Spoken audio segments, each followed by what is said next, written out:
There's a certain kind of engine that doesn't chase trends, doesn't hide behind turbos or electric assistance, and yet still commands attention the moment it wakes up.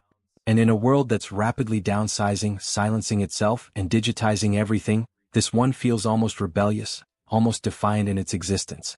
Because sitting under the sculpted hood of the 2026 Lexus LC 500 is something increasingly rare, a naturally aspirated 5.0-liter V8.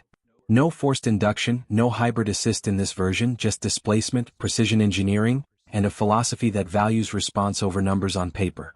But before we talk numbers, before we talk performance, you need to understand what makes this engine feel different, not just faster but alive. This is the 2URGSE, an engine co-developed with Yamaha, and that collaboration matters more than most people realize. Because Yamaha doesn't just build engines, they tune sound, resonance, and mechanical harmony like a musical instrument. And that philosophy is baked into every rotating component, every intake pulse, every exhaust note that this V8 produces.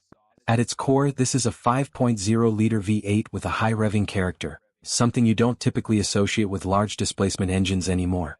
It uses an aluminum block and heads, keeping weight relatively low, but more importantly, allowing better thermal management under sustained performance. Inside, you'll find forged connecting rods and a crankshaft designed to handle repeated high RPM operation without fatigue. And that matters because this engine doesn't just touch high revs occasionally, it lives there, thrives there, encourages you to stay there. The valve train is where things get even more interesting because Lexus uses both direct and port fuel injection in this setup. This dual injection system allows the engine to optimize fuel delivery depending on load, improving efficiency at low speeds and power under heavy throttle. It also helps keep intake valves cleaner over time, something direct injection-only engines often struggle with after extended ownership. Then there's the variable valve timing, not just on the intake side, but also on the exhaust, allowing precise control over airflow across the entire rev range. And the result of all this engineering isn't just efficiency or reliability, it's responsiveness, the kind that feels almost immediate, almost mechanical in its honesty. Now imagine it's early morning, the car has been sitting overnight, everything is cold, fluid settled, metal contracted slightly in the quiet. You press the start button, and the engine fires to life with a deep, controlled bark, not aggressive but unmistakably present. The idle settles quickly, hovering with a subtle vibration that you can feel through the seat, through the steering wheel, through the entire chassis. It's not rough, not unrefined, but there's a texture to it, a mechanical rhythm that reminds you this is a living, breathing machine. At idle, the exhaust note has a low-frequency pulse, almost like a distant thunder, restrained, but always there, always reminding you what's under the hood. And as the engine warms up, you can hear the tone evolve slightly, becoming smoother, more fluid as tolerances stabilize and oil circulates fully. This isn't just startup, it's a ritual, one that sets the tone for everything that follows once you start moving. Pulling out into city traffic, the first thing you notice isn't power, it's control, the way the throttle responds to even the smallest input. There's no lag, no waiting for boost, no artificial ramp-up programmed into the ECU, just a direct connection between your foot and the engine. At low speeds, the engine feels calm, almost relaxed, delivering torque smoothly without needing to climb the rev range aggressively. But press a little deeper into the throttle and you start to feel the character shift, the intake note sharpening slightly as airflow increases. The transmission, typically a 10-speed automatic in this setup, works seamlessly in the background, keeping the engine in its optimal range without feeling intrusive. Gear changes are quick, but more importantly, they're predictable, allowing you to anticipate how the engine will respond in any given situation. In stop-and-go traffic, the engine remains composed, never feeling overworked, never hunting for the right gear unnecessarily. And that's part of what makes this setup so impressive. It's not just about peak performance, it's about consistency across all driving conditions. Now compare that to something like a turbocharged V6 in a rival coupe, where low-end torque might feel stronger initially, but often comes with a slight delay.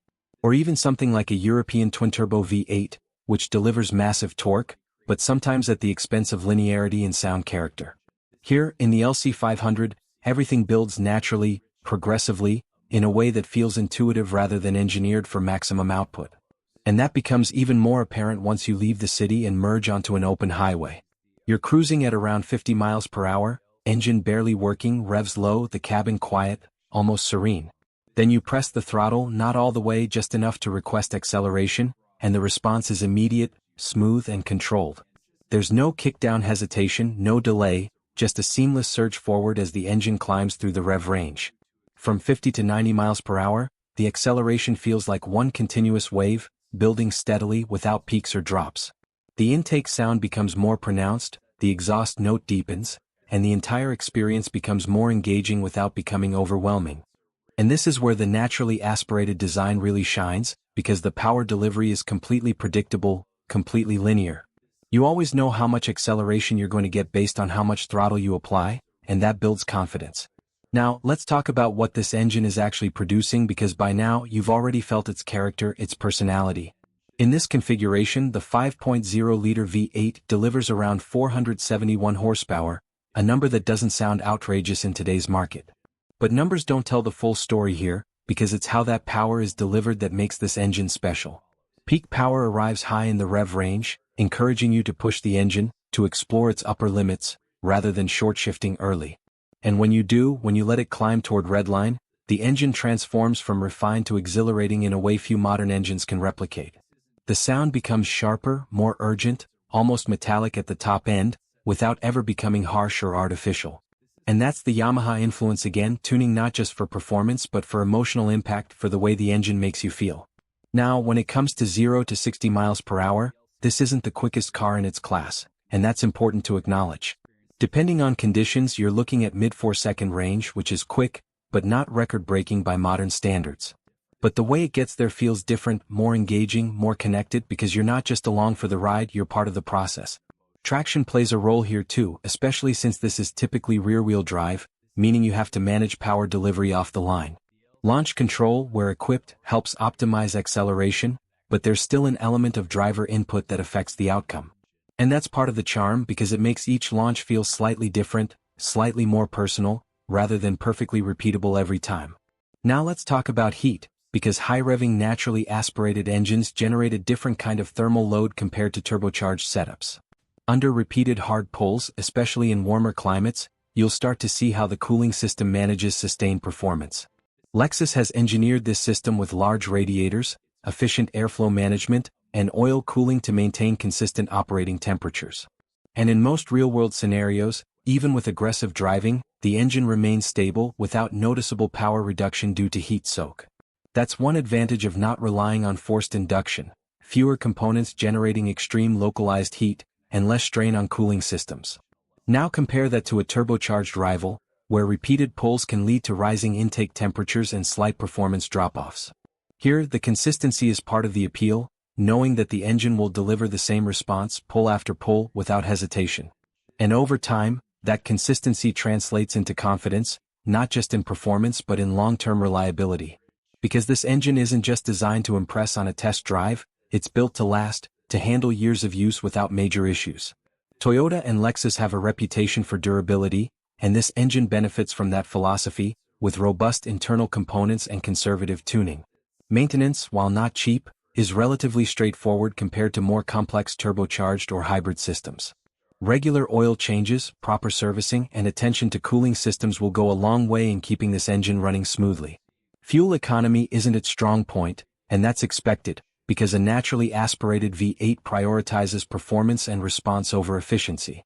But for many buyers, that trade-off is worth it, because what you gain in character and engagement far outweighs what you lose at the pump. And when you consider long-term ownership, the simplicity of this engine can actually be an advantage: fewer components to fail, fewer systems to maintain. Now, if you compare this to something like a German luxury coupe with a twin-turbo V8, you might get more torque, more immediate shove. But you often lose that linearity, that predictability, and sometimes even the authenticity of the sound. Or take a hybrid performance coupe, where electric assistance fills in gaps, making the car faster, but also more filtered in its delivery.